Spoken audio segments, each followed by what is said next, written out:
A Boise woman says she learned a very valuable lesson about trusting people in online dating sites. It was a 1-month lesson that cost her a little more than $2,100 and some trouble with her bank, too. BBB's Robb Hicken is joining us this morning. Thanks for being with us, Robb. Good morning. So tell us, what happened to this woman?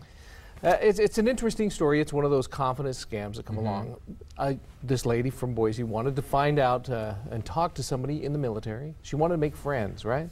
So she joined this tagged.com, which is not considered a dating site per se. It's more or less a social media site. Okay. And in that site, she came across this individual who was supposedly in the military and was on duty across the oceans. And he kept, they made correspondence for about a month, and suddenly he says, hey, you know, I'm coming on leave, and I'll be back in Boise area. I'm having trouble with my paycheck.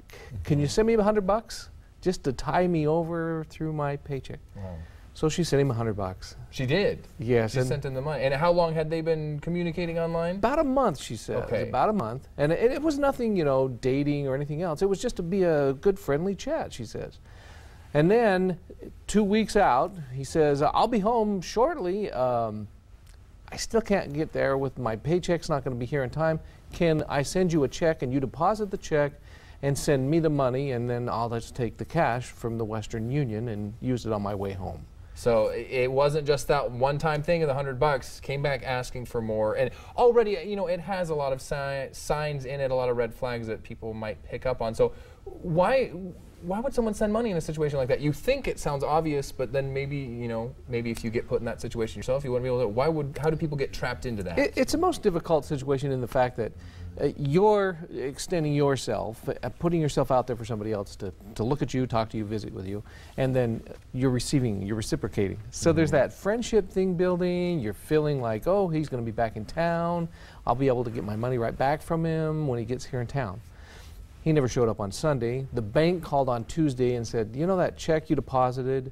We need the money back.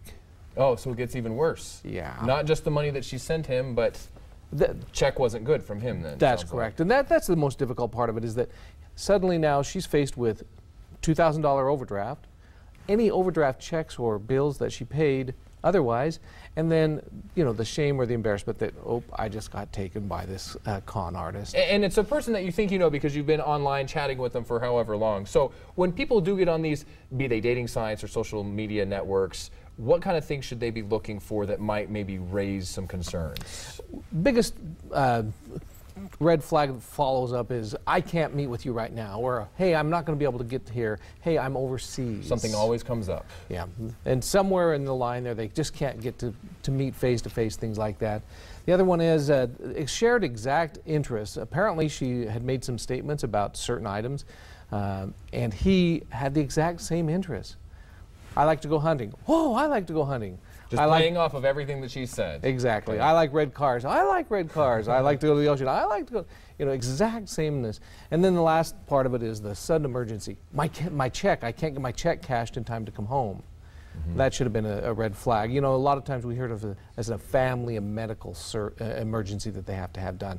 And so they come to you and say, oh, you know, my son's got this, or my grandmother's faced with this. I need to come up with some money. So it's not something that, you know, always will start immediately, but definitely some signs you can look for, even if you think you trust that person. Right. Always keep your eyes open looking for them. You can read more about that at bbb.org as well, see more of those tips, and contact them, of course, if you are, you know, thinking maybe you're getting caught in a scam. We'll link to that at KIVI-TV.com.